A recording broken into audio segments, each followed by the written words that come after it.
I got a chance to meet up with people that I haven't seen in over a decade. I think the best part of having a recording session was the conversation. We talked about politics. We talked about something. We talked about religion. It's very diluted down, but then there's a lot of imperfections in it. History. Like the Maccabean Rebellion and you know, that type of stuff. Commercial hip hop. I don't like Pitbull. I have no hate for Pitbull. Exactly. Underground hip hop. Khalid. You know, he's awesome, but he's never gonna be, you know, from the Khalid tried at one point. My high school experience was mixed between two schools in Broward County, Miramar High School and Flanagan High School. So I met Jamel in 9th grade, and we formed a group back then called The Individuals, which took on, and I mean from that point it took on maybe 4 or 5 different names. I copied a lot of stuff from him, so the moment I saw Jamel wearing Adidas, I associated Adidas with Run DMC, and I was trying to be like, I don't know, more underground or something, right? So I started trying to wear shell-toed Adidas. It was never my intention to be a solo MC, because during that time, most of what you see was groups, man. It was nothing but rap groups, and I really wanted a rap group. And I think for all of us back then, especially Julio, you know, we would always talk about how we could form a larger group and just keep expanding and expanding. And Julio, I could say, over the years, he may have been the glue. He's the one person that, even if all of us lost contact, he for the most part would find a way to keep in contact with everybody.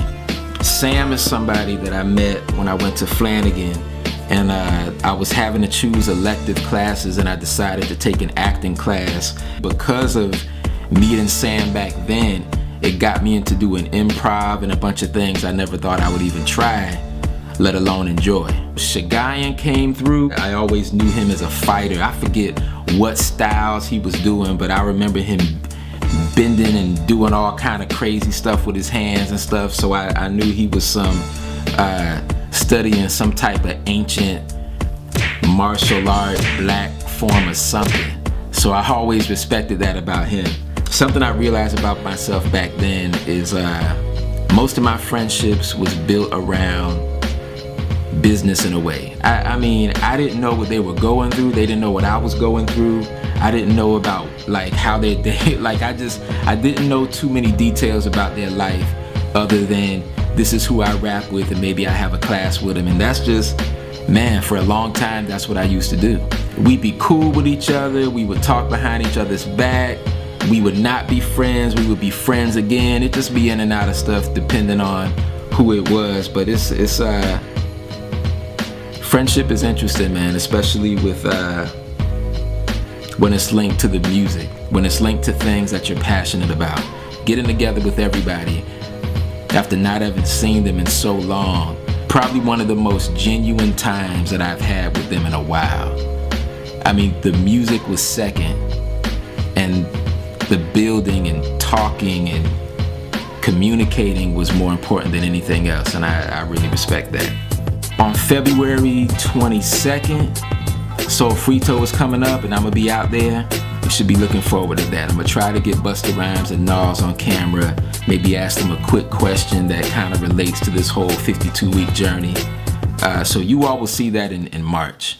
If you haven't seen the Pancake Love song, you better go watch that video right now. Share it with every single one of your friends.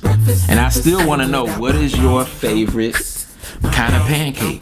Like what do you eat? What do you make? Because I just learned, I think I told a few people on Facebook, I just learned that in Japan, I mean, they got pancakes I've never heard of in my life. I don't know what a Hawaiian pancake is, but you know I'm gonna try it. You know I'm gonna go over there. I actually got a friend to help me translate the song in Japanese. So there's a lot of things I'm doing with the pancake thing.